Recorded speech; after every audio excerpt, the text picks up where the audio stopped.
በዚህ ቪዲዮ ላይ አንዳንድ ወጣ ያሉ ቃላትን የምጠቀመው በመጀመሪያ በትርጉም ታማኝ መሆን ስለሚጠበቅብኝ ሲሆን፣ ሁለተኛው ምክንያቴ ደግሞ ግልጽ የሆነ መግባቢያና በቀላሉ ለመረዳት አመቺ የሆኑ ቃላት በመሆናቸው ነው። ሙስሊሞች ይህን ስትመለከቱ ከመናደድ ይልቅ መረጃዎቹ ምን ያህል እውነት አላቸው የሚለውን ለማጣራትና እውነት ሆነው ከተገኙ እስልምናን ለቃችሁ ለመውጣት እንድትጠቀሙባቸው በትህትና እንጠይቃለን። እናንተን ለማናደድ ሳይሆን ለማዳን ካለን የልብ ፍላጎት የተነሳ የምናደርገው እንደሆነ እንድትረዱልንም በፍቅር እናሳስባለን። For years, we've been arguing with our Muslim friends about Muhammad's marriage to a girl too young for a bra.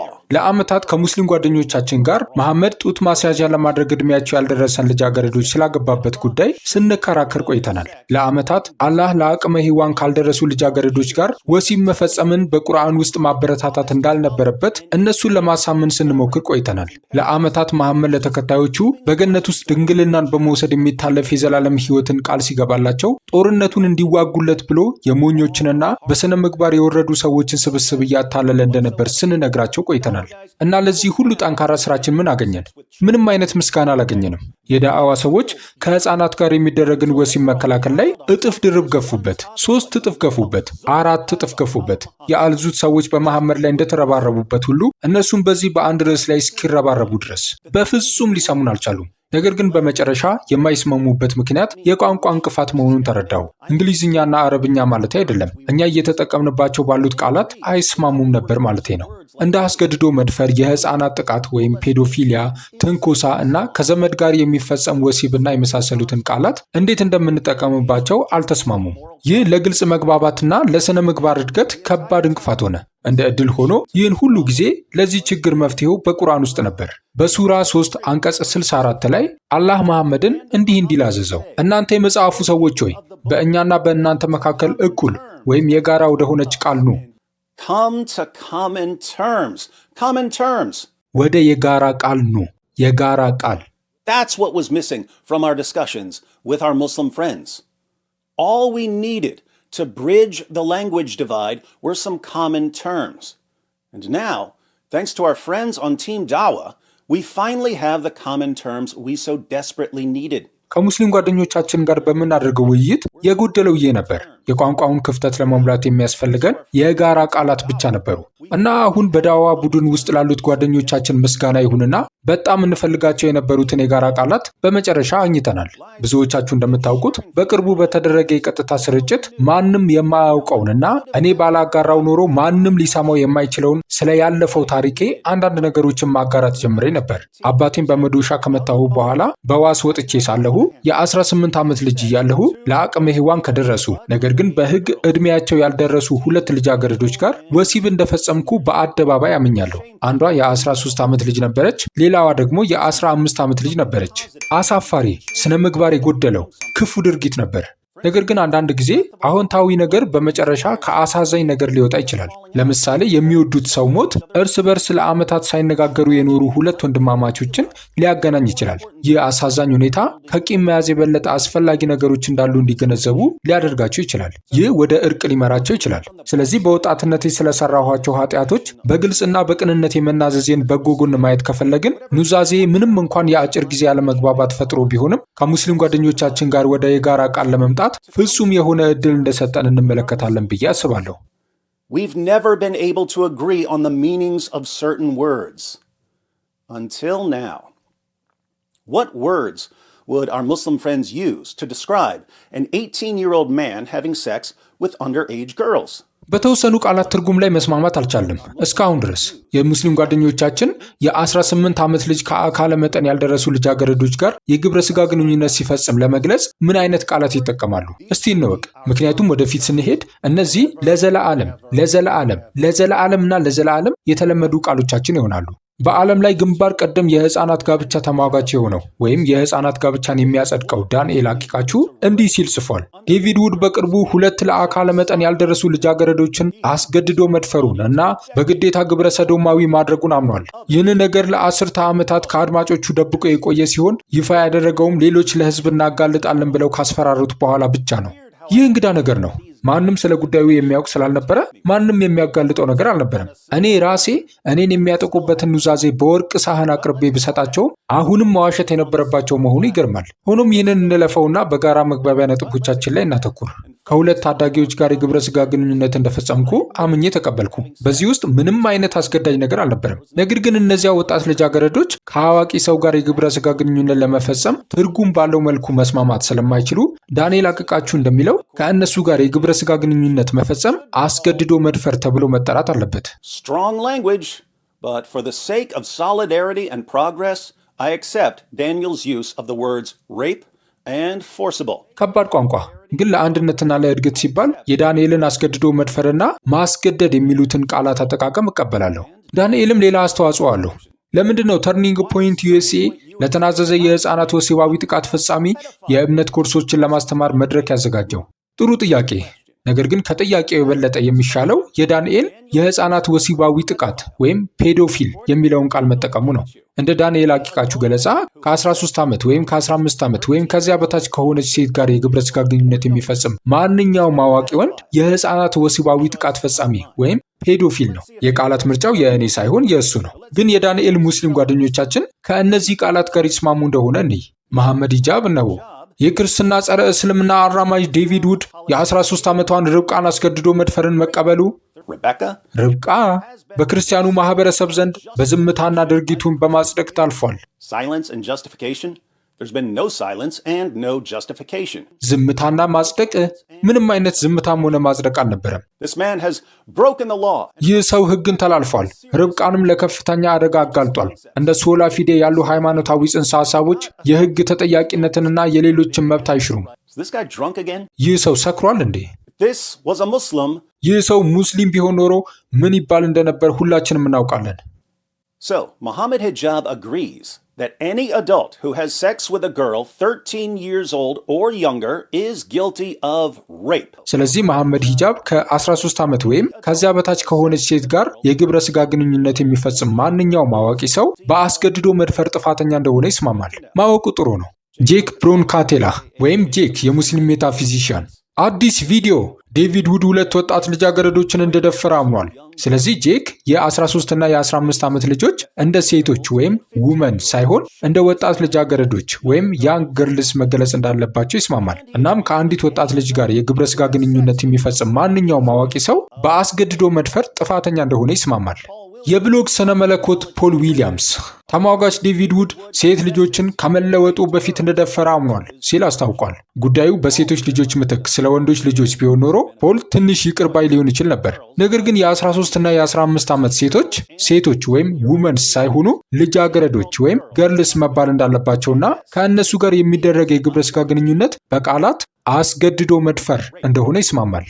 ኢጃዝ አህመድ በሂስፒኒክ ሰዎች ላይ የሚጠቀማቸውን የዘር ስድቦች መስማት አለባችሁ። እንዲህ ሲል ጽፏል። ዴቪድ ውድ የህፃናት ጥቃት ፈጻሚ መሆኑን አምኖ 2 ህጋዊ አስገድዶ መድፈር ድርጊቶችን ፈጽሟል። ይህ ማታለያ አይደለም፣ በእርግጥም ተናግሮታል። አሁን ሁሉም ነገር ግልጽ ሆነ። ኢጃዝ በቴክኒካል ትክክል ነው። ከታዳጊ ልጃገረዶች ጋር የሚደረግ የግብረ ስጋ ግንኙነት በህግ የተደፈረ አስገድዶ መድፈር ነው እና እኔ የተቀበልኩት ይህንን ነው ሲል፣ ነገር ግን ህጋዊ የሚለውን ቃል መጣል አለብን። ምክንያቱም ሙስሊም ወገኖቹ ሁሉ በጣም ቀላሉ አስገድዶ መድፈር የሚለውን ቃል ስለሚመርጡ በአስገድዶ መድፈር እንቀጥላለን። ኢጃዝ ከ13 ዓመት ሴት ልጅ ጋር ወይም ከ15 ዓመት ሴት ልጅ ጋር ወይም ከዛ በታች ካለች ልጅ ጋር የግብረ ስጋ ግንኙነት የሚፈጽም ወንድ የወሲብ ጥቃት ፈጻሚ ተብሎ መጠራት እንዳለበትና እንደሚገባው ይስማማል። ቀጥሎ የዳዕዋ አዲሱ ፊትና የአክስት ወይም የአጎት ልጆቻችሁን አግቡ በሚለው እንቅስቃሴ ውስጥ እየወጣ ያለ ኮከብ የሆነው ጁኒየር እንዲህ ይላል። ዴቪድ ውድ ክቡራትና ክቡራን፣ እጅግ ታዋቂው የክርስትና አቃቤ እምነት የአልዙትን ታሪክ የፈጠረው አዳኝ ይላል። ታሪኩን ያገኘነው ሁኔታውን ሙሉ በሙሉ ሲመለከት ከነበረው የመሐመድ ባልደረባ ከአብዱላህ ኢብን መስዑድ ነው። ስለዚህ እንዴት አድርገን እንደፈጠርነው ለእኔ አይገባኝም። የተወደደውን ነቢያችንን የሚሳደብ የወሲብ ጥቃት ፈጻሚ በኩራት ከ2 ሴት ልጆች ጋር የግብረ ስጋ ግንኙነት ፈጽሜያለሁ ይላል።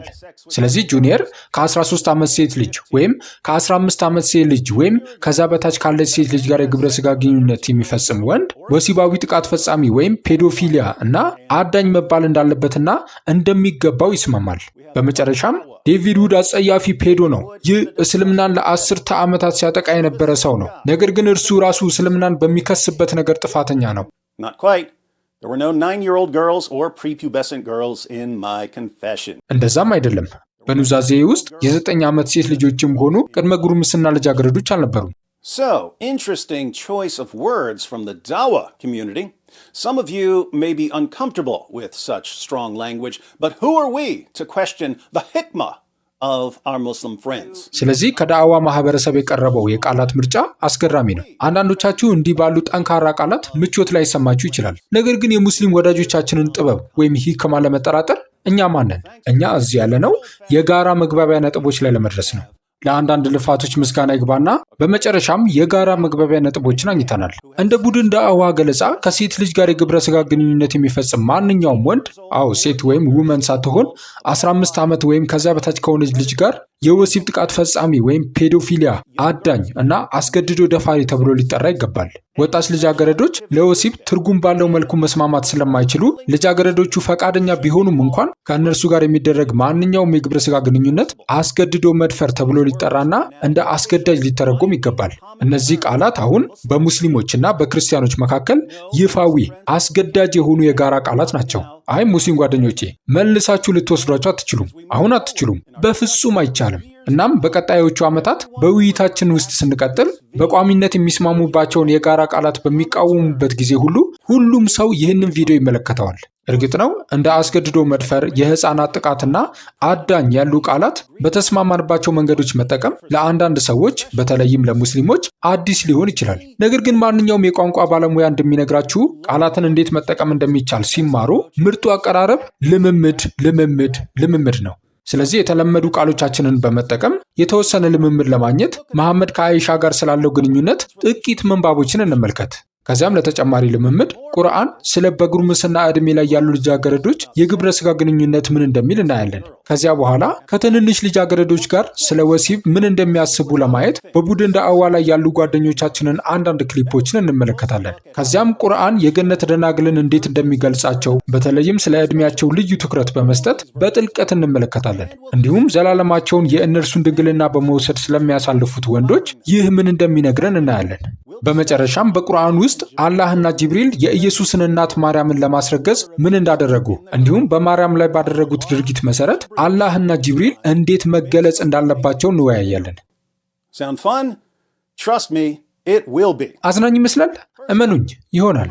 ቆይ ግን አንድ ጊዜ ይህንን ቻናል ሰብስክራይብ ሳታደርጉ የምትከታተሉ ክርስቲያኖች ግን ምን ነክቷችሁ ነው? ሰብስክራይብ ብቻ ሳይሆን ላይክም አድርጉ። ለአገልግሎቱ እጅግ በጣም ጠቃሚ ነው። በወርሃዊ የ50 ብር መዋጮ ላይ እንድትሳተፉ ደግሞ ብዙ ጊዜ ጋብዣችኋለሁ፣ ግን ፈቃደኛ ሆነው የመጡት እጅግ በጣም ጥቂቶች ናቸው። 50 ብር ለዚህ አገልግሎት መስጠት የሚከብደው ኢንተርኔት ተጠቃሚ ክርስቲያን አለ ወይስ በዚህ አገልግሎት አትስማሙ?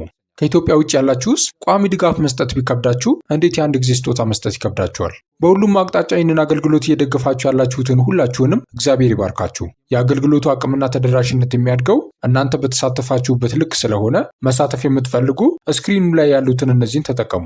አመሰግናለሁ። በቅድሚያ ሙሐመድ አይሻን ሲያገባ ዕድሜዋ 6 ወይም 7 ስለነበር ስለ መሐመድና አይሻ ጋብቻ እናነሳለን። ምንጮቹ ዕድሜዋ 6 ወይም 7 ስለመሆኑ ይለያያሉ። እንዲሁም መሐመድ ከእርሷ ጋር የግብረ ስጋ ግንኙነት ሲፈጽም 9 ዓመቷ ነበር። በዚህ ጉዳይ ላይ በምንጮቹ መካከል ምንም የሐሳብ ልዩነት የለም። ሳሂህ አልቡኻሪ 5158 እንዲህ ይላል። ውሩዋ እንደዘገበችው ነቢዩ ከአይሻ ጋር የጋብቻ ውል ሲያስሩ ዕድሜዋ 6 ዓመት ነበር። ትዳራቸውን የጀመሩት ደግሞ 9 ዓመት ሲሆናት ነበር። እንዲሁም ለ9 ዓመታት ማለትም እስከ ዕለተ ሞታቸው ድረስ ከእርሳቸው ጋር ኖረች። ትዳሩን ለመጀመር ወደ መሐመድ ቤት በተወሰደች ጊዜ ምን ይዛ እንደሄደች አስባለሁ። ምናልባት መልሱን በሳሂህ ሙስሊም 3481 እናገኝ ይሆናል። ከአይሻ እንደተላለፈው ነቢዩ የጋብቻ ውል ሲያስሩ የ7 ዓመት ልጅ ሳለች ሲሆን ሙሽራ ሆና ወደ እሳቸው የተወሰደችው የ9 ዓመት ልጅ ሳለች ነበር። አሻንጉሊቶቿንም ይዛ ሄዳ ነበር። እርሳቸው ሲሞቱ የ18 ዓመት ልጅ ነበረች። አሻንጉሊቶቿን ይዛ ሄደች። ይህ እንግዳ ነገር ነው። በእስልምና አሻንጉሊቶች እንደ ምስል ይቆጠራሉ። ምስሎች ደግሞ የተከለከሉ ናቸው። አሁን አይሻ በአሻንጉሊት እንድትጫወት ለምን እንደተፈቀደላት እያሰብኩ ነው። ሳሂህ አልቡኻሪ 6130 አይሻ እንደተረከችው እኔ በነቢዩ ፊት በአሻንጉሊቶች ይጫወት ነበር፣ ጓደኞቼም አብረውኝ ይጫወቱ ነበር። የአላህ መልእክተኛ ወደ መኖሪያዬ ሲገቡ እነርሱ ይደበቁ ነበር። ነገር ግን ነቢዩ መጥተው አብረውኝ እንዲጫወቱ ይጠሯቸው ነበር። በአሻንጉሊቶችና በመሳሰሉት ምስሎች መጫወት የተከለከለ ነው። ነገር ግን ያኔ ለአይሻ ተፈቅዶላት ነበር፣ ምክንያቱም ገና ለአቅመ ሔዋን ያልደረሰች ትንሽ ልጅ ነበረችና። Now I get it. Playing with dolls is forbidden in Islam, but the rule only applies once a girl reaches puberty. አሁን ገባኝ። በእስልምና በአሻንጉሊት መጫወት ክልክል ነው። ነገር ግን ሕጉ ተግባራዊ የሚሆነው አንዲት ልጅ ለአቅመ ሔዋን ከደረሰች በኋላ ነው። አይሻ ደግሞ ለአቅመ ሔዋን አልደረሰችም ነበር። በእስልምና እጅግ ታማኝ ምንጮች ውስጥ ስለ አይሻ ዕድሜ የሚናገሩ በርካታ ጥቅሶች አሉ። ነገር ግን አንድ ተጨማሪ እናነባለን። ሳሂህ አልቡኻሪ 5133 የምዕራፉ ርዕስ ልብ በሉ። ትናንሽ ልጆችን፣ አዋቂዎችን አይደለም፣ ትናንሽ ልጆችን ለጋብቻ መስጠት ይፈቀዳል። ለምን? በአላህ ቃል መሰረት፣ እንዲሁም የወር አበባ ለሌላቸው ማለትም ገና ለአቅመ ሔዋን ላልደረሱት። ሱራ 65 የቁርአን ቁጥር 4 በቅርቡ የምናነበው ነው። እና ኢዳ ማለት አንዲት ሴት ወይም ልጃገረድ ባሏ ከፈታት በኋላ የምትጠብቅበት ጊዜ ነው። ሌላ ወንድ ማግባት ከመቻሏ በፊት የተወሰነ ጊዜ መጠበቅ አለባት። ከላይ ባለው ጥቅስ መሰረት ለአቅመ ሔዋን ላልደረሰችው ልጅ ኢዳዋ 3 ወር ነው። ስለዚህ አንድ ወንድ ለአቅመ ሔዋን ያልደረሰችን ልጅ ቢፈታ የሚቀጥለው ሰው ከማግባቱ በፊት እርሷ ለምን ያህል ጊዜ መጠበቅ አለባት? 3 ወር። በቁርአን ውስጥ ለአቅመ ሔዋን ያልደረሱ ልጆችን ጋብቻን በተመለከተ ያለውን የአላህን ሕግ ለማሳየት ቡኻሪ አይሻን በመጥቀስ ሙሐመድ ከእርሷ ጋር ግንኙነትን ሲፈጽም የ9 ዓመት ልጅ ብቻ እንደነበረች ያስቀምጣል። አይሻ እንደተረከችው ነቢዩ የጋብቻ ውል ያሰሩት የ6 ዓመት ልጅ ሳለች ሲሆን ትዳራቸውን የጀመሩት ደግሞ የ9 ዓመት ልጅ ሳለች ነበር። ከዚያም ለ9 ዓመታት ማለትም እስከ ሞታቸው ድረስ ከእርሳቸው ጋር ኖረች። So Muhammad, the prophet of Islam, had sex with a prepubescent 9-year-old girl. ስለዚህ የኢስላሙ ነቢይ ሙሐመድ ለአቅመ ሔዋን ካልደረሰች የ9 ዓመት ልጅ ጋር የግብረ ሥጋ ግንኙነት ፈጽመዋል። በሙስሊም ወዳጆቻችን በተሰጠው ኦፊሴላዊ የቃላት አጠቃቀም መሰረት ሙሐመድንና በአይሻ ላይ ያደረጉትን ነገር እንዴት መግለጽ አለብን? ብንወድም ባንወድም መሐመድን ሕፃናትን የሚመኝና ጥቃት የሚፈጽም ወይም ፔዶፋይል፣ አዳኝና አስገድዶ ደፋሪ ብለን መጥራት አለብን። እንዲሁም ይህ ፔዶፋይል ሰው ለአቅመ ሔዋን ያልደረሰችን ትንሽ ልጅ በኃይል ደፍሯል ማለት አለብን። ይህ የእነሱ ቃል ነው እንጂ እኔ አይደለም። ነገር ግን ቡኻሪ የጠቀሰው የቁርአን ጥቅስስ ስለምን እንደሚያወራ ካላወቃችሁ ሱራ 65 ቁጥር 4 ትንሽ ግራ የሚያጋባ ሊሆን ይችላል። ስለዚህ አጭር ማብራሪያ ይኸው። ቀደም ሲል በቁርአን ሱራ 2 ቁጥር 228 ላይ አንድ ሙስሊም ወንድ ሚስቱን ቢፈታ ድጋሚ ከማግባቷ በፊት 3 የወር አበባ ዑደቶችን ማሳለፍ እንዳለባት አላህ ገልጾ ነበር። ነገር ግን በኋላ ላይ በዕድሜ መግፋት ወይም በልጅነት ወይም ዕድሜ ማነስ ወይም በእርግዝና ምክንያት የወር አበባ ዑደት ለሌላቸው ሚስቶችስ ሁኔታው እንዴት ነው የሚል ጥያቄ ተነሳ። የወር አበባ ስለሌላቸው ድጋሚ ከማግባታቸው በፊት ለምን ያህል ጊዜ መጠበቅ አለባቸው? አላህ ይህንን ጥያቄ በሱራ 65 ቁጥር 4 ላይ ይመልሳል። እንዲህ ይነበባል። ከሴቶቻችሁም እነዚያ ከወር አበባ የቆሙት ስለ የወር አበባ ጊዜያቸውን ብትጠራጠሩ ለእነርሱ የተወሰነው ጊዜ ወይም ኢዳ 3 ወር ነው። እንዲሁም የወር አበባ ለሌላቸውም ማለትም ገና ላልበሰሉት ወይም ለአቅመ ሔዋን ላልደረሱት ለእነሱ የተወሰነው ጊዜ ወይም ኢዳ እንዲሁ 3 ወር ነው፣ በሞት ጊዜ ካልሆነ በስተቀር። እርጉዞች ለሆኑትም የተፈቱ ቢሆኑም ወይም ባሎቻቸው የሞቱባቸው የተወሰነው ጊዜያቸው ወይም ኢዳ ሸክማቸውን ወይም ጽንሱን እስኪወልዱ ድረስ ነው። አላህንም የሚፈራና ግዴታውን የሚወጣ ነገሩን ያግራራለታል። ቡኻሪ ለአቅመ ሔዋን ያልደረሱ ልጃገረዶችን የማግባት መብት በሚል በጠቀሰው ክፍል ለእኛ አግባብነት ያለው ይህ ነው። የወር አበባ ለሌላቸው ማለትም ገና ላልበሰሉት ወይም ለአቅመ ሔዋን ላልደረሱት ወይም አደፍ ላላዩት ለእነሱ የተወሰነው ጊዜ ወይም ኢዳ እንዲሁ 3 ወር ነው። ይህንን ጥቅስ በተሳሳተ መንገድ እየተረጎምን እንዳልሆነ እርግጠኛ እንድትሆኑ 3 የጥንት ሙስሊም ትርጓሜዎችን ወይም ተፍሲሮችን እንመልከት። ተፍሲር ኢብን ከሲር እንዲህ ይላል።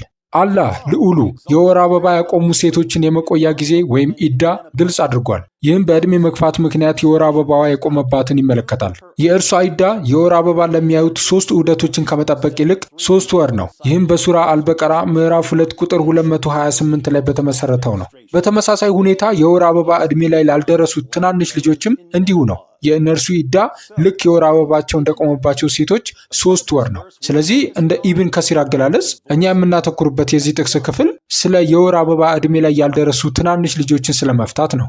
ተፍሲር አልጃላላይን ደግሞ ይህ የሚያመለክተው በዕድሜ ማነስ ምክንያት ገና የወር አበባ ያላዩትን ነው ይላል። ለምን የወር አበባ አላዩ? በዕድሜ ማነስ ምክንያት። የመሐመድ የአጎት ልጅ ኢብን አባስ ደግሞ ታሪካዊ ዳራውን ይሰጣል።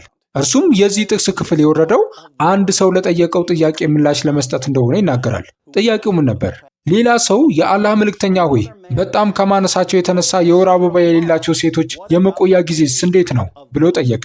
በዕድሜ ማነስ ምክንያት የወር አበባ ከሌላቸው ጋር የእነርሱ የመቆያ ጊዜ 3 ወር ነው። So, according to the Quran, a man can marry a prepubescent girl, have sex with her, and divorce her. 3 months later, another man. ስለዚህ በቁርአን መሰረት አንድ ወንድ ለአቅመ ሔዋን ያልደረሰች ልጅ አግብቶ ከእርሷ ጋር ወሲብ ፈጽሞ ሊፈታት ይችላል። ከ3 ወራት በኋላ ሌላ ወንድ ያቺኑ ልጅ አግብቶ ከእርሷ ጋር ወሲብ ፈጽሞ ሊፈታት ይችላል።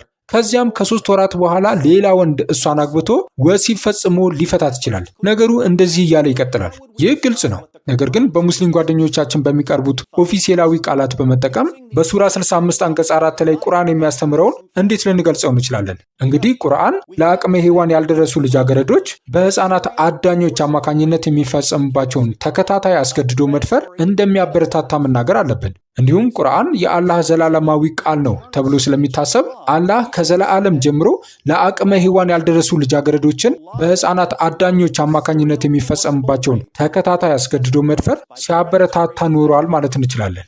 ቃላቱ የእነሱ እንጂ የኔ አይደሉም። Not surprisingly, አላህ አስገድዶ መድፈርን እና ከህፃናት ጋር የሚፈጸም ወሲብን ወይም ፔዶፊሊያ ከዘላለም ጀምሮ ሲያበረታታ ስለነበረ ዛሬ ያሉት ታላላቅ ተሟጋቾቹም አስገድዶ መድፈርንና ከህፃናት ጋር የሚፈጸም ወሲብን ማበረታታቸው የሚያስደንቅ አይደለም። በዩቲዩብ ላይ ከ1 ሚሊዮን በላይ ተከታዮች ያለውንና ሴት ልጆችን ስለማሳደግ ይህንን ምክር የሚሰጠውን አሊ ዳዋን ተመልከቱ። If my daughter reached the age of menstruation, 9 years old, I would say you are ready. What's it like? You are ready to get married. You are ready to get married. You are ready to get married. ሴት ልጄ በ9 ዓመቷ የወር አበባ ማየት ብትጀምር አንቺ ዝግጁ ነሽ፣ ለማግባት ዝግጁ ነሽ እላታለሁ። as disgusting and repulsive as that is, keep in mind that Ali Dawa's behavior is better than the Quran required. ይህ ምንም ያህል አስቀያሚና አስጸያፊ ቢሆንም የአሊ ዳዋ ባህሪ ቁርአን ከሚጠይቀው የተሻለ መሆኑን ልብ በሉ። ቁርአን ለአቅመ ሔዋን ያልደረሱ ልጃገረዶችን ማግባት እንደሚፈቅድ ቀደም ብለን አይተናል።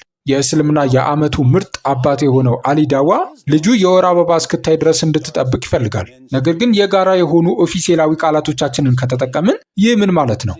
ይህም ማለት የአሊ ዳዋ ልጅ በ9 ዓመቷ የወር አበባ ማየት ብትጀምር እርሱ በተደጋጋሚ አስገድዶ ለሚደፍራት ለህፃናት አዳኝ አሳልፎ ለመስጠት ፈቃደኛ ይሆናል ማለት ነው። እንዲሁም ሁሉም የዳዕዋ ጓደኞቹ ከትናንሽ ልጃገረዶች ጋር የሚደረግን ወሲብ በማጽደቅ ስለሚከላከሉና በዙም ጥሪዎች አማካኝነት የብዝሃ ማግባት ወይም ፖሊጋሚየስ ጋብቻዎችን ስለሚያመቻቹ እነዚህ ሰዎች ሴት ልጆቻቸውን እርስ በእርስ እየተለዋወጡ እንደሆነ እንድትጠራጠሩ ያደርጋል። አንተ የ9 ዓመት ልጄን ድፈራት፣ እኔ ደግሞ የአንተን እደፍራለሁ። ቃላቱ የእነሱ እንጂ የኔ አይደሉም። Their words, not mine. According to Ali Dawa's BFF Muhammad Hijab, እንደ አሊ ዳዋ የቅርብ ጓደኛ እንደሆነው መሐመድ ሂጃብ አባባል ቁርአን አዋቂ ልጆች ከ5 ዓመት ልጃገረዶች ጋር ወሲብ እንዲፈጽሙ ይፈቅዳል። If you look just at the Quran, you will get the indication that you can have sexual intercourse with a 5-year-old. ቁርአንን ብቻ ከተመለከትክ ከ5 ዓመት ልጅ ጋር ወሲባዊ ግንኙነትን ማድረግ እንደምትችል ጠቋሚ ነገር ታገኛለህ። to be clear, Hijab believes that if you go outside the Quran, ግልጽ ለማድረግ ሂጃብ የሚያምነው ከቁርአን ውጭ ያለውን ከተመለከታችሁ በልጃገረዶች ላይ ጉዳት እንዳይደርስ ለመከላከል መሞከር እንዳለባችሁ መደምደም እንደምትችሉና ስለዚህ ደህንነቱ የተጠበቀ እንዲሆን ትንሽ ረዘም ያለ ጊዜ መጠበቅ ሊያስፈልጋችሁ እንደሚችል ነው። ነገር ግን ቁርአን ለአቅመ ሔዋን ካልደረሱ ልጃገረዶች ጋር ወሲብን እንደሚፈቅድ ከሚገልጸው እውነታ ማምለጫ እንደሌለ በመግለጽ ያስቀምጣል። If you just read the Quran, it is halal. It would be halal to have sexual intercourse with a 5-year-old. Chapter 65, verse 4. Allah subhanahu wa ta'ala tells us who you can divorce and who you cannot divorce. And then he says, وَاللَّائِ لَمْ يَحِدْنَ. وَاللَّائِ لَمْ يَحِدْنَ. And the ones who had never been pubescent before. The reason why we don't have sexual intercourse with 5-year-olds and 6-year-olds and 7-year-olds or whatever is not because of puberty. It's not because of puberty, because that verse in the Quran actually says lam yahid. They never had puberty before. You can't go around that. Doesn't say anywhere in the Quran that the woman has to be pubescent. Get me one verse in the Quran which says the woman has to be pubescent. One verse. ቁርአንን ብቻ ካነበብክ ይህ ሐላል ወይም የተፈቀደ ነው። ከ5 ዓመት ልጅ ጋር ወሲባዊ ግንኙነት ማድረግ ሐላል ይሆናል።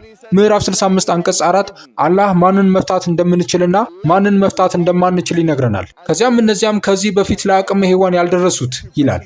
ከ5 ዓመት ከ6 ዓመትና ከ7 ዓመት ልጆች ወይም ከመሳሰሉት ጋር ወሲባዊ ግንኙነት የማናደርግበት ምክንያት ለአቅመ ሔዋን ባለመድረሳቸው ምክንያት አይደለም። ምክንያቱም በቁርአን ላይ ያለው ያ አንቀጽ በግልጽ ከዚህ በፊት ለአቅመ ሔዋን አልደረሱም ይላል።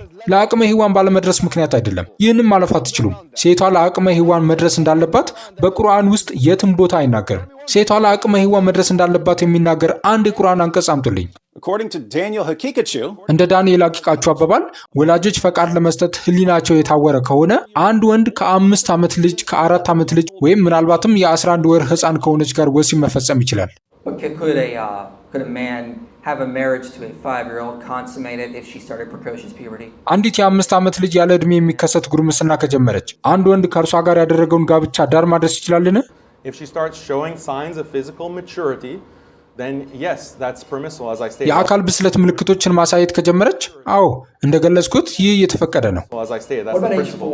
ስለ 4 ዓመትስ If there are signs ምልክቶች ካሉ of So this is something that becomes biologically impossible because እንግዲህ ይህ በስነ ህይወታዊ ወይም ባዮሎጂካሊ የማይቻል ነገር ነው የሚሆነው ምክንያቱም ያለ ዕድሜ የሚከሰት ጉርምስና I have a study that shows it goes as early as 11 months. እስከ 11 ወር በሚወርድ ዕድሜ ላይስ and this is just standard in the Dawa community. They defend sex with little girls. But these are the same guys who call sex with a 13-year-old or a 15-year-old rape and pedophilia. እናም ይህ በዳዋ ማህበረሰብ ውስጥ መደበኛ ነገር ነው። ከትናንሽ ልጃገረዶች ጋር የሚደረግን ወሲብ ይከላከላሉ ወይም በሌላ አባባል ከትናንሽ ልጃገረዶች ጋር የሚደረግን ወሲብ ልክ ነው በማለት ያጸድቃሉ። ነገር ግን ከ13 ዓመት ወይም ከ15 ዓመት ልጅ ጋር የሚደረግን ወሲብ አስገድዶ መድፈርና በህፃናት ላይ የሚፈጸም ወሲብ ወይም ፔዶፊሊያ ብለው የሚጠሩት እነዚሁ ሰዎች ናቸው። ይህ ማለት እነሱ ራሳቸው ባይሳተፉበትም አስገድዶ መድፈርንና ከህፃናት ጋር የሚፈጸምን ወሲብ እያወቁ ይከላከላሉ እንዲሁም ያበረታታሉ ማለት ነው። እነሱ አስገድዶ መድፈርንና ከህፃናት ጋር የሚፈጸምን ወሲብ ምክንያታዊ ያስመስለው የሚያቀርቡ አፖሎጂስት ናቸው። ቃላቱ የነሱ እንጂ የኔ አይደሉም። ነገር ግን ነገሩ እየባሰ ይሄዳል። ምክንያቱም አላህ አስገድዶ መድፈርንና ከህፃናት ጋር የሚፈጸምን ወሲብ ከጥንት ጀምሮ ሲያበረታታ ብቻ አልነበረም። እሱ ወደፊት ለሚመጣው ዘላለምም አስገድዶ መድፈርንና ከህፃናት ጋር የሚፈጸምን ወሲብ ዋስትና ይሰጣል። ሙስሊሞች በገነት ስለሚሰጧቸው ሁሪዎች እንደሰማችሁ እርግጠኛ ነኝ። እነዚህ ሙስሊም ወንዶች ድንግልናቸውን በመውሰድ ዘላለማቸውን የሚያሳልፉባቸው ደናግል ናቸው። ኢብኑ ከሲር በዚህ ላይ መሐመድን ጠቅሰው ጽፈዋል። የአላህ መልእክተኛ እንዲህ አሉ፣ በገነት ውስጥ ለአማኙ እንዲህና እንዲህ አይነት ጉልበት ይሰጠዋል ለሴቶች። አነስም የአላህ መልእክተኛ ሆይ አንድ ሰው ያንን ማድረግ ይችላልን ብዬ ጠየቅኩ አለ። እሳቸውም 100 ሰዎች ጉልበት ይሰጠዋል አሉ።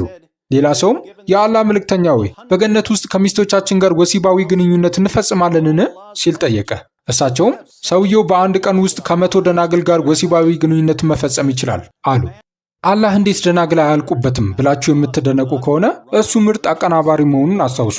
ከአንዷ ድንግል ጋር ወሲብ በፈጸምክ ቁጥር አላህ መልሶ ወደ ድንግልና ይለውጣታል። በተፍሲር ጃላላይን እንደምናነበው የቁርአን አንቀጾቹ በደማቅ ማብራሪያዎቹ ደግሞ በደማቅ ያልተጻፉ ሆነው እኛ አይናማዎቹን ሁሪዎች አዲስ አፈጣጠርን ፈጠርናቸው፣ ያለ መውለድ ሂደት ፈጠርናቸው፣ ደናግልም አደረግናቸው፣ ንጹህ አደረግናቸው። ባሎቻቸው ወደ እነርሱ በገቡ ቁጥር ደናግል ሆነው ያገኟቸዋል። እንዲሁም ድንግልናን በመውሰድ የሚፈጠር ህመም የለም። This is how a Muslim man can have sex with 100 virgins every day. እንግዲህ አንድ ሙስሊም ወንድ በየቀኑ ከ100 ደናግል ጋር ወሲብ መፈጸም የሚችለው በዚህ መንገድ ነው። አላህ ድንግልናቸውን ለዘላለም ደጋግሞ ይመልስላቸዋል። ነገር ግን ስለ እነዚህ ደናግል ሌላ ምን እናውቃለን? ስለ ጡቶቻቸው የሚናገር አንድ አስደሳች የቁርአን አንቀጽ እንዳለ ታውቋል። ነገር ግን አንቀጹ በጣም በተለያዩ መንገዶች ይተረጎማል። የአርበሪ የሱራ 78 ቁጥር 31 እስከ 34 ትርጉም ይኸውና። ለፈሪሃ አላህ የመዳን ቦታ አትክልትና ወይኖች፣ ጡቶቻቸው የጎረበጡ እኩዮቻቸው የሆኑ ቆነጃጅት፣ ሞልቶ የሚፈስ ዋንጫም አላቸው። አርበሪ ይህንን ጡቶቻቸው የጎረበጡ ቆነጃጅት ብሎ ተርጉሞታል። ይህ አንቀጽ ስለ ትላልቅና ሙሉ በሙሉ ስለዳበሩ ጡቶች የሚያወራ ነው ብሎ የሚያስቡ ሙስሊሞች አሉ። እነሱም ይህ ማለት ሴቶቹ ሙሉ በሙሉ ያደጉ ዕድሜያቸው በ33 አካባቢ ነው ይላሉ። ነገር ግን ሌሎች ትርጉሞች በጣም የተለየ ነገር ይላሉ። የኤምኤች ሻኪር ትርጉም ይኸውና። ከክፉ ለተጠበቁት በእርግጥም ስኬት አትክልቶችና ወይኖች የልጅነት ወይም የወጣትነት አዲስነትን የሚያሳዩ በዕድሜ እኩያ የሆኑና ንጹህ ዋንጫ አላቸው። Shakir doesn't even mention breasts. ሻኪር ስለ ጡት እንኳን አይጠቅስም። ይህ ለምንድን ነው? እንግዲህ የሙስሊም ሊቃውንት እንደሚገልጹት ሱራ 78 አንቀጽ 33 ስለ ጎረበጡ ጡቶች አይደለም፣ ስለ አንድ የእድገት ደረጃ ነው። አንቀጹ ጡቶቻቸው ማጎጥቆጥ ስለጀመሩ ልጃገረዶች ነው። ጡቶቻቸው ገና መፈጠር እየጀመሩ ነው። ለዚህ ነው ሻኪር የወጣትነት አዲስነትን የሚያሳዩ በዕድሜ እኩያ የሆኑ ብሎ የተረጎመው።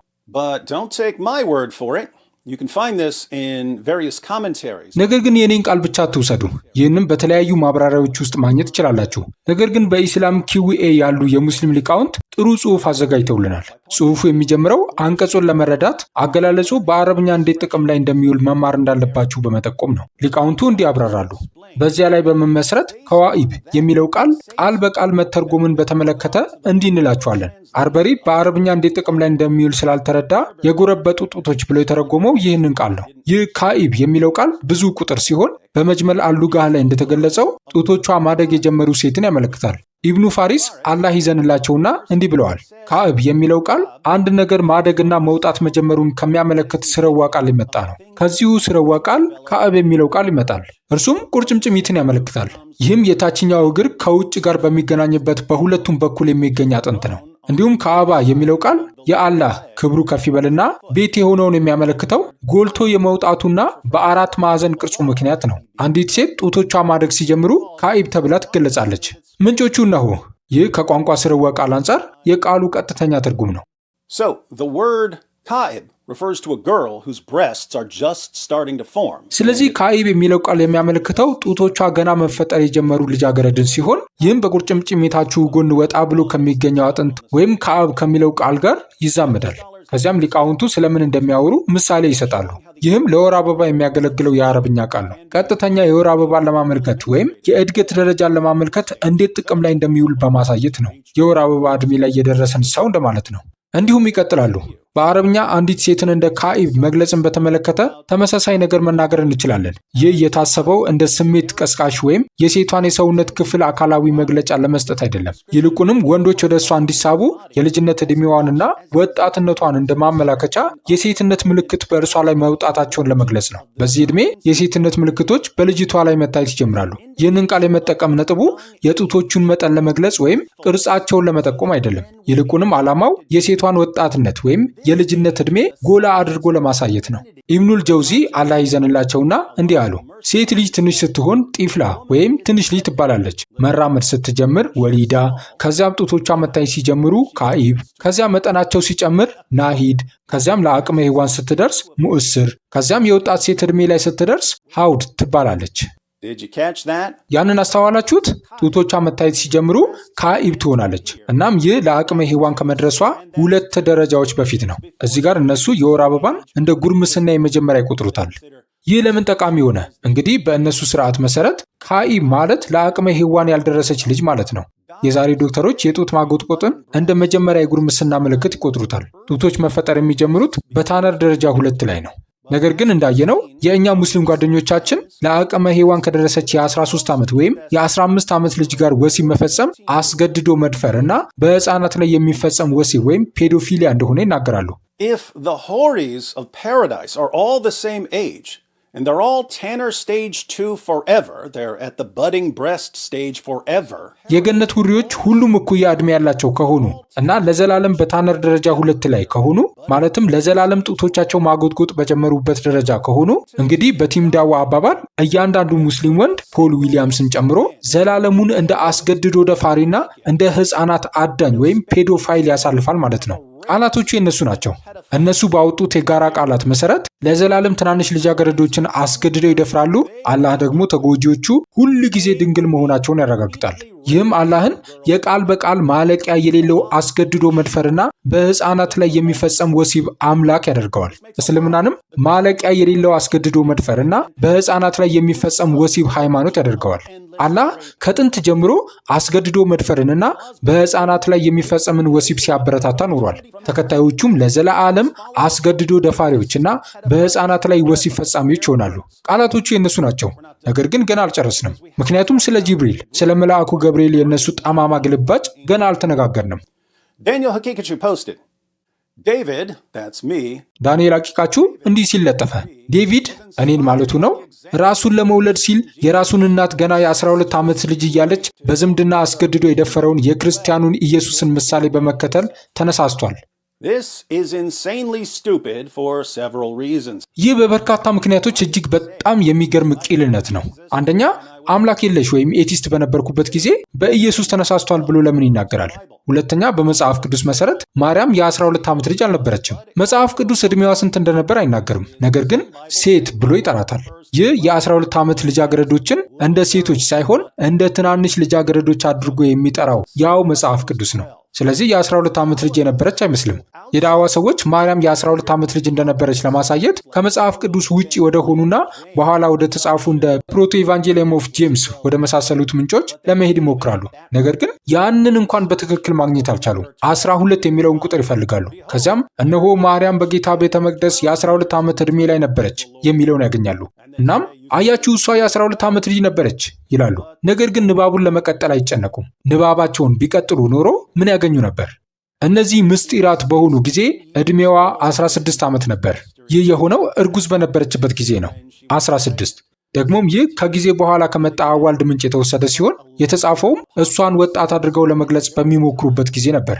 እንደምናውቀው ምናልባት በ20ዎቹ ዕድሜ ውስጥ ልትሆን ትችል ነበር።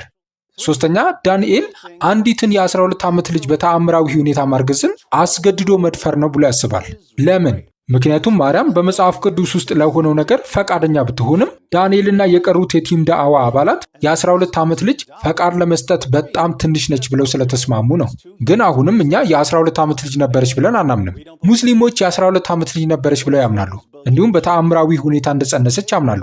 ስለዚህ የእነሱ ማርያም ፈቃድ ለመስጠት በጣም ትንሽ ነበረች። Now, you might be wondering why Daniel would call this rape when there was no sex. Here you need to stop thinking like a Christian for a moment and learn to think like a Muslim. አሁን ምንም ወሲብ ሳይኖር ዳንኤል ለምን ይህንን አስገድዶ መድፈር ብሎ እንደሚጠራው ትገረሙ ይሆናል። እዚህ ላይ ለጥቂት ጊዜ እንደ ክርስቲያን ማሰብ አቆሙና እንደ ሙስሊም ማሰብ መማር አለባችሁ። እስልምና አላህ ማርያምን እንድትጸንስ ሲያደርግ ወሲባዊ የሆነ ነገር እንደተፈጠረ ያስተምራል። በቁርአን ሱራ 66 አንቀጽ 12 ላይ አላህ የአንዲትን ፈሪያ አላህ ያላትን ሴት ምሳሌ ሲሰጥ እንዲህ ይላል፣ የኢምራንን ልጅ መርየምንም ያችን ብልቷን የጠበቀችውን በእርሱ ውስጥ ከመንፈሳችን ነፋንባት፣ በጌታዋ ቃላትና በመጽሐፎቹም አመነች፣ ከታዛዦቹም ነበረች። ብዙ ትርጉሞችና ማብራሪያዎች ይህ የሚለውን ነገር ለመሸፋፈን ይሞክራሉ። ብልቷን የጠበቀችውን በአረብኛ ፈርጇን እምሷን ጠበቀች ይላል። ስለዚህ ብልቷን ወይም የሰውነት ክፍሏን የሚለው ትርጉም ጥሩ ነው። ነገር ግን አንዳንድ ተርጓሚዎች እና ተንታኞች ይህ አንቀጽ አላህ ወደ ብልቷ እንደነፋ የሚናገር መሆኑ በጣም ስለሚያሳፍራቸው አላህ ወደ ልብሷ ክፍተት እንደነፋ ለመናገር ይሞክራሉ። ወይም አላህ ወደ አንዲት ሰው ንጽህና ወይም ድንግልና ሊነፋ እንደሚችል ሁሉ ንጽህናዋን ጠበቀች ይላሉ። እንዲሁም አላህ በእርሱ ውስጥ ነፋንበት ማለቱ በጣም የሚስብ ነው። ምክንያቱም በሱራ 19 ላይ እሷን ለማስረገዝ በሰው ተመስሎ ለማርያም የተገለጠው የአላህ መንፈስ ስለሆነ ሙስሊሞች መንፈሱ ወይም ሩህ መልአኩ ጂብሪል ወይም ገብርኤል እንደሆነ ያምናሉ። እንዲህ እናነባለን፣ ከእነርሱም መጋረጃን አደረገች፣ መንፈሳችንንም ወደ እርሷ ላክን።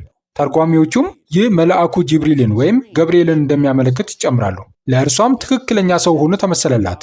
ስለዚህ ማርያም አንድ ሰው ወደ እርሷ ሲመጣ አየች። እርሷም አለች፣ እኔ ከአንተ በአልረህማን ወይም በአላህ እጠበቃለሁ፣ አላህንም ፈሪ እንደሆንክ አትጠጋኝ።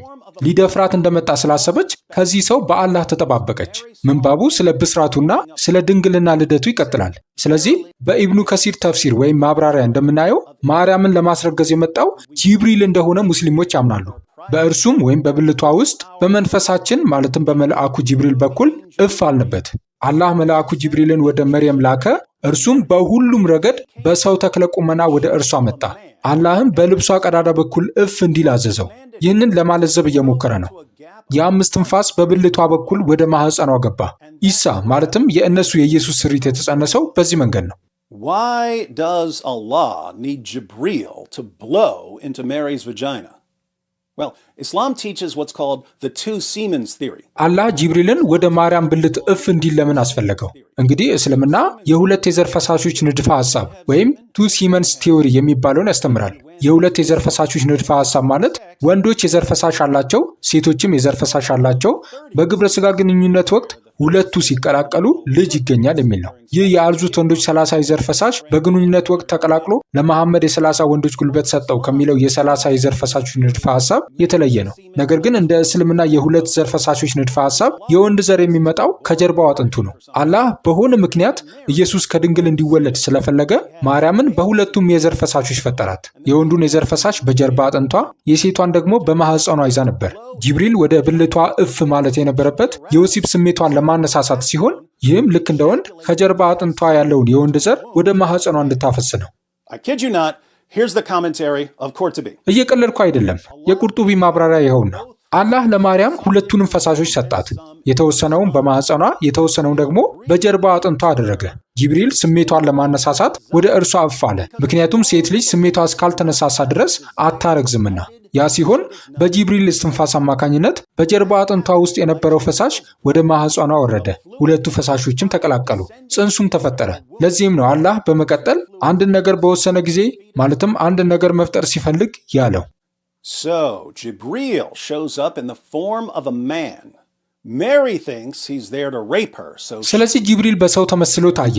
ማርያም ሊደፍራት እንደመጣ ስላሰበች በአላህ ተጠባበቀች። ነገር ግን አላህ በውስጧ ያሉት ሁለቱ የዘር ፈሳሾች ተዋህደው ኢየሱስን እንዲፈጥሩ እርሷም እንድትነቃቃ ሲል ጂብሪልን ወደ ብልቷ እፍ እንዲል አደረገ። ነገር ግን አስታውሱ፣ አላህ እንዲህ ይላል፣ የኢምራንን ልጅ መርየምንም ያችን ብልቷን የጠበቀችውን አላህ ምሳሌ አደረገ፣ በእርሱም ውስጥ ከመንፈሳችን ነፋንበት። አላህ እሱም ወደ ብልቷ እፍ ይል እንደነበር ይናገራል። Muslims like Daniel think that since they believe this sick nonsense, we also believe it. እንደ ዳንኤል ያሉ ሙስሊሞች ይህንን የታመመ የማይረባ ነገር ስለሚያምኑ እኛም የምናምነው ይመስላቸዋል። እናም ኢየሱስ ማርያምን ደፍሯል ብለው ያምናሉ ይላል። ሙስሊሞች ሆይ ይህ እኛ የምናምነው ሳይሆን የእናንተ ሃይማኖት የሚያስተምረው ነው። ታዲያ እስላማዊውን አመለካከት በጋራ ቃላቶቻችን እንዴት መግለጽ አለብን? እንግዲህ ሙስሊሞች ማርያም የ12 ዓመት ልጅ ነበረች ብለው ስለሚያምኑና የ12 ዓመት ልጅ ለመስማማት ወይም ፈቃድ ለመስጠት በጣም አነስተኛ እንደሆነች ስለተስማሙ፣ እንዲሁም እስልምና ይህ ግንኙነት ወሲባዊ እንደነበር ስለሚያስተምር ወይም አላህና ጂብሪል እርሷን በወሲብ ለማነሳሳት ወደ ማርያም ብልት እፍ ብለዋልና አላህና ጂብሪል የ12 ዓመቷን ድንግል ማርያም በቡድን የደፈሩ ሕፃናትን በወሲብ የሚተናኮሉ ፔዶፋይልስ ናቸው ብለን ከመደምደም ውጪ ሌላ አማራጭ የለንም። የትኞቹን ቃላት መጠቀም እንዳለብን የሚወስነው እኔ አይደለሁም። እኔ የምጠቀመው በሙስሊም ጓደኞቻችን በተመራሁበት መሰረት ብቻ ነው። Putting all of this together, what is Islam? We have Allah, who's a gang rapist and a pedophile, and who's been promoting rape and pedophilia from all eternity. Their words, not mine. ይህን ሁሉ በአንድ ላይ ስናያይዘው እስልምና ምንድን ነው? በቡድን የሚደፍርና ሕፃናትን በወሲብ የሚተናኮል እንዲሁም ከዘላለም ጀምሮ አስገድዶ መድፈርንና ሕፃናትን በወሲብ መተናኮልን ሲያበረታታ ይኖረ አላህ አለን። ቃሉ የእነርሱ ነው፣ የእኔ አይደለም። አላህ ለሕፃናት ተተናኳሾች የሚሆን ዘላለማዊ የአስገድዶ መድፈር መመሪያ አለው። እርሱም ቁርአን ነው። ቃሉ የእነርሱ ነው፣ የእኔ አይደለም። አላህ ይህንን የሕፃናት ተተናኳሾች የአስገድዶ መድፈር መመሪያ ለጂብሪል ይሰጣል። እርሱም በቡድን የሚደፍርና ሕፃናትን የሚተናኮል ነው። ቃሉ የእነርሱ ነው፣ የእኔ አይደለም። ጂብሪል ይህንን የሕፃናት ተተናኳሾች የአስገድዶ መድፈር መመሪያ ለመሐመድ ያደርሳል። እርሱም ለነገሩ የሚመቸው አስገድዶ ደፋሪና ሕፃናትን ተተናኳሽ ነው። ቃሉ የእነሱ ነው፣ የእኔ አይደለም። እናም መሐመድ ይህንን የሕፃናት ተተናኳሾች የአስገድዶ መድፈር መመሪያ ለተከታዮቹ ያደርሳል። እነርሱም ዘላለማቸውን እንደ አስገድዶ ደፋሪና ሕፃናትን ተተናኳሾች ያሳልፋሉ። ቃሉ የእነሱ ነው፣ የእኔ አይደለም። ይህ ሃይማኖት ምንድን ነው? ከሙስሊም ምንጮችና ለመጠቀም ከተስማማንባቸው የጋራ ቃላት በቀጥታ የማይከተል ምን ተናግሬያለሁ? To all you Muslim men who are watching, do you really believe that this is from God? እየተመለከታችሁ ላላችሁ ሙስሊም ወንዶች በሙሉ ይህ በእውነት ከፈጣሪ ነው ብላችሁ ታምናላችሁ? ይህ የጽንፈ ዓለሙ ፈጣሪ ሁላችሁንም ወደ ዘላለማዊ ሕፃናት ተተናኳሾች ወይም ፔዶፋይልስ ሊቀይርን ይፈልጋል ብላችሁ ታምናላችሁ? ዘላለማዊ ሕይወታችሁ ከእንቅልፍ መነሳት፣ መድፈር፣ መድፈር፣ መድፈር፣ መድፈር፣ መድፈር፣ መድፈር፣ መድፈር፣ ከዚያም መተኛት፣ በሚቀጥለው ቀን መነሳት፣ መድፈር፣ መድፈር፣ መድፈር፣ መድፈር፣ መድፈር፣ መድፈር፣ መተኛት፣ እናም እንዲሁ ለዘላለም እንደሚሆን በእውነት ታምናላችሁ? ይህ ከፈጣሪ እንጂ ከሌላ አይደለም ብላችሁ በቁም ነገር ታስባላችሁ? እየቀለዳችሁብኝ ነው? እንዴት እስልምናን አትለቁም? ይህንን አሁን አውቃችሁ ማመናችሁንና መደገፋችሁን ከቀጠላችሁ ይህ እንደ ሰው ስለ እናንተ ምን ይናገራል?